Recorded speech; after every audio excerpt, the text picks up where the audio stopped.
अस्सलामुअलैकुम फ्रेंड्स, क्या हाल हैं, कैसे हैं आप सब। And this vlog is the part 2 for उम्रा ट्रैवलिंग। जैसा मैंने आपको बताया था कि हम उम्रे पे जा रहे थे, तो बस अभी हमारा सफ़र जो है आधा हुआ था और ये ताइफ़ पे पहुंचने के बाद वेदर और ज़्यादा अच्छा हो गया था। वैसे तो ओवरऑल ही वेदर बहुत अच्छा चल रहा था Riyadh to Mecca, but specially Taif का वेदर जो होता है ना, वो आउट क्लास होता है। अच्छा, बारिश की भी प्रेडिक्शन थी, लेकिन बारिश ऐसे हुई नहीं। यहाँ जाते हुए तो नहीं हुई, और लेकिन वापसी पे हमें बारिश मिली थी जब हम वापस आ रहे थे ताइफ़ की तरफ। और ये आप वेदर देख सकते हैं, इतना खूबसूरत होता है यहाँ का वेदर कि बस कभी कभी दिल चाहता है कि आप वहीं पे ना कहीं जगह बना के बैठ जाएं।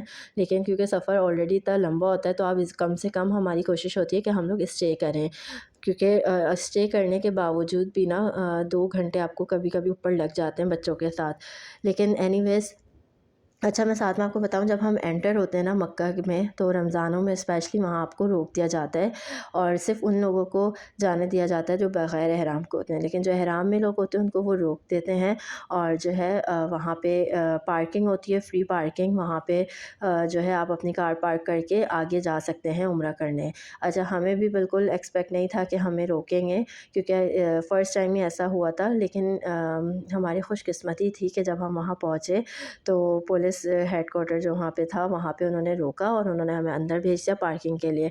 लेकिन जब हम पार्किंग की तरफ गए, तो हम बच्चों के साथ थे, हमारे लिए बहुत मुश्किल था कि हम उतर के वहाँ अपनी कार पार्क करते और फिर वहाँ से बस करके जाते। बट एनीवेज़, हम वहाँ से निकल गए किसी तरह। अल्लाह का शुक्र, हम होटल खैरियत से पहुँच गए थे। वहाँ हमने अफ्तार वगैरह खोला। उसके बाद हम, क्योंकि ऑलरेडी एहराम में थे, बाबा भी हमारा वेट कर रहे थे, बस हमने उम्रे पे निकलने की तैयारी की थोड़ा सा रेस्ट करने के बाद। और जो है बच्चे रेडी हो गए थे। बच्चे थोड़ा उलझ रहे होते हैं, क्योंकि ऑलरेडी आप इतने लंबे सफ़र से आते हैं और फिर आपको फ़ौरन उम्रा पे जाना होता है।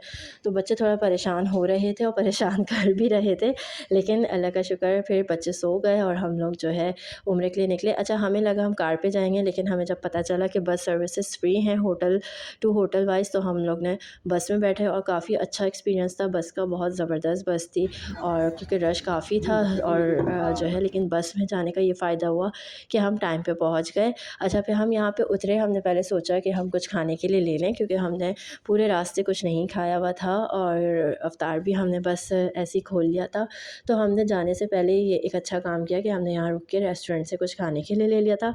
अच्छा, यहाँ का टेस्ट भी बहुत अच्छा था। आई डोंट नो नाम क्या था, लेकिन जो भी था बहुत अच्छा टेस्ट था। या ये भी कह सकते हैं कि आप सुबह से जब भूखे हो ना और फिर आप कुछ खाते हैं, तो आपको वो चीज़ अच्छी ही लग रही होती है। और यहाँ से आप व्यू देख सकते हैं, इतना रश था, इतना गहमा गहमी थी, बहुत ही कोई अच्छा माहौल लग रहा था, रौनक थी बहुत ज़्यादा। और जो है, यहाँ से मक्का टावर नज़र आ रहा था और जो है बच्चे सो चुके थे। बस हमने अपना ऑर्डर रिसीव किया, फिर हम आगे की तरफ बढ़ते गए। अच्छा, रश इतना था, समझ ही नहीं आ रहा था कि ये स्टार्ट कहाँ से हो रहा है, क्योंकि जब हम लास्ट टाइम आए थे तो इतना रश नहीं था, लेकिन इस दफ़ा बिल्कुल ऐसा लग रहा था जैसे हज पे रश होता है। और बिल्कुल आगे तक लोग ही लोग नज़र आ रहे थे हर तरफ। माशाल्लाह, बहुत ज़्यादा रौनक थी। और बहुत फाइनली हम मक्का के सहन जो होता है वहाँ तक पहुँच चुके थे। अच्छा, समटाइम्स जो है कुछ रास्ते बंद किए हुए होते हैं, उसकी वजह से भी बड़ी कन्फ्यूजन हो जाती है कि आप एंटर कहाँ से हों। और हम लोग भी पहले ही एंटर होते ही हमने सबसे पहले तो जमज़म पानी पिया वहाँ पे, और उसके बाद हमने देखा कि हमें कहाँ से एंटर होना है, किस फ्लोर से करना है, क्योंकि बच्चे थे हमारे साथ, तो नीचे जो है बिल्कुल काबा के साथ जो एरिया होता है वहाँ से बच्चे अलाउ नहीं थे स्ट्रॉलर में, तो हमें फिर ऊपर से जाके करना पड़ा।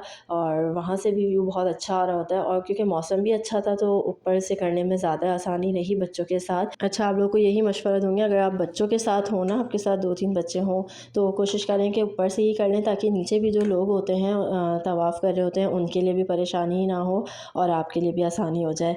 तो फिर उसके बाद हम थोड़ी देर ऊपर बैठ गए थे, और उसके बाद हमने सही के लिए हम नीचे गए। सही की तरफ इतना रश मुझे नहीं लगा, या तो सहरी का टाइम था, आई डोंट नो क्या वजह थी, लेकिन थोड़ा कम रश था बनिस्बत जब हम तवाफ़ कर रहे थे उसके मुकाबले में।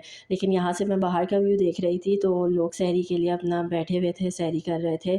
और सही के दौरान तो पूरे ओवरऑल उम्रे के दौरान आपको भूख का एहसास नहीं होता, तो आप सहरी करें, अफ्तार करें, आपको पता ही नहीं चलता टाइम का, और बस टाइम गुजर होता है। हमने सिर्फ जमज़म पानी दोबारा पिया वहाँ पे, और उसी खजूर खाया, और वो हमारी सहरी हो गई थी। तो रमज़ानों में तो आप जब मक्का में हो, तो इस तरह की सहरी और अफ्तारी तो बहुत कम नसीब होती है।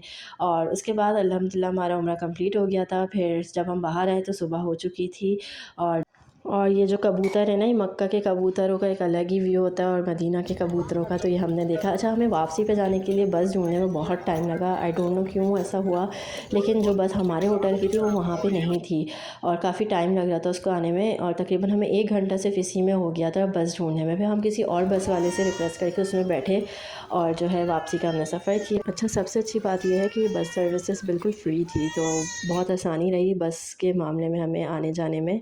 दैन उसके बाद हम घर आए, रेस्ट किया अपना, और मेरा आज का व्लॉग एंड होता है। अल्लाह हाफ़िज़।